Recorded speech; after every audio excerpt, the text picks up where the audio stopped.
Buenos días, soy Sofía Alejandra Silva Parra y hoy estaremos entrevistando a Leonor Ramos. Vale, Leonor, ¿cuándo fue que tú naciste y en dónde? Yo nací en las Islas Canarias, en Tenerife, el 6 de septiembre del año 1945. Y dentro de tus primeros recuerdos de tu niñez, ¿me podrías contar cómo fue tu primer día de escuela? ¿Sí te acuerdas? Sí, mi primer día de escuela fue emocionante porque nos aburríamos mucho en la casa. Cuando llegamos a la escuela, hoy es que me doy cuenta que era muy mala la educación, no estaba organizado las clases y no daban lo que se le ocurría a la maestra y lo que salía. Y hablando de tu maestra, ¿cómo era? ¿Cómo era con ustedes? Era una señora muy amable, muy cariñosa, pero no oía muy bien. Entonces nos mandaban a leer, nos poníamos en fila y íbamos leyendo el libro que ella nos ponía delante de la cara, pero una vez que nos dimos cuenta que era sorda, no estudiábamos porque no sabíamos que ella no oía. Ajá. Entonces ella decía, muy bien, que pase el otro. Era una educación muy débil, muy sin base. Y me imagino que nos educaban con juegos infantiles, ¿no? No, para nada. Qué terrible. Dentro de la situación la situación económica era pésima porque yo nací finalizando la Segunda Guerra Mundial y la guerra había traído muchos estragos económicos, no había comida, no había dinero tampoco, o si había dinero no había que comprar porque no había nada. Y entonces me recuerdo con mi hermana haciendo una fila para comprar pan con una libretica que de acuerdo a la cantidad de personas que vivían en la casa, era el pan que nos daban y nos sellaban la libreta. ¿Y a lo largo del día solo comían pan? Papas, me imagino también. Papas, muchas papas y muchas verduritas, como el famoso potaje canario, que es una sopa de todas las verduras que se consigue. Pero dentro de todo no había mucha variedad nutricional, me imagino. No, para nada. Es más, llegó un momento que yo tendría como 4 años y empecé a caminar torcida y mi mamá se dio cuenta y me llevó al médico y me detectaron raquitismo, de la falta de alimento. Madre mía. Qué triste esos tiempos. Ahora más adelante, en tus recuerdos de la adolescencia, ¿qué aficiones tenías en ese entonces? ¿Qué, perdón, no te oí la última palabra? ¿Qué aficiones tenías cuando eras adolescente? Jugar. Yo no tenía aficiones, sino era matar el tiempo jugando. Con lo poquito que jugábamos con una cuerda o un aro, o no teníamos muñecas, no teníamos nada. ¿Y salías con tus amigos? No, eso no, mi mamá no permitía nada de eso, todo era en casa.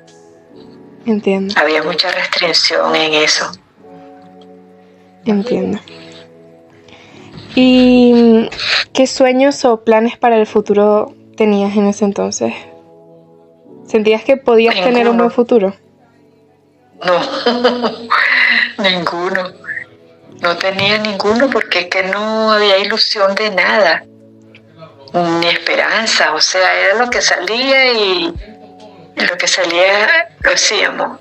Pero no podíamos pensar en un futuro porque mis padres tampoco lo hacían. No se hablaba nada de futuro, ni de lo que vamos a hacer con los niños, ni que le vamos a poner nada de eso. Solo era sobrevivir, ¿no? Sobrevivir, esa es la palabra. Qué triste. En la incorporación al trabajo, ¿cómo fue tu primer día de trabajo? ¿Cuál era? Bueno, ya en mi primer día de trabajo yo era adulta y ya no estaba en Canarias, sino estaba en Venezuela.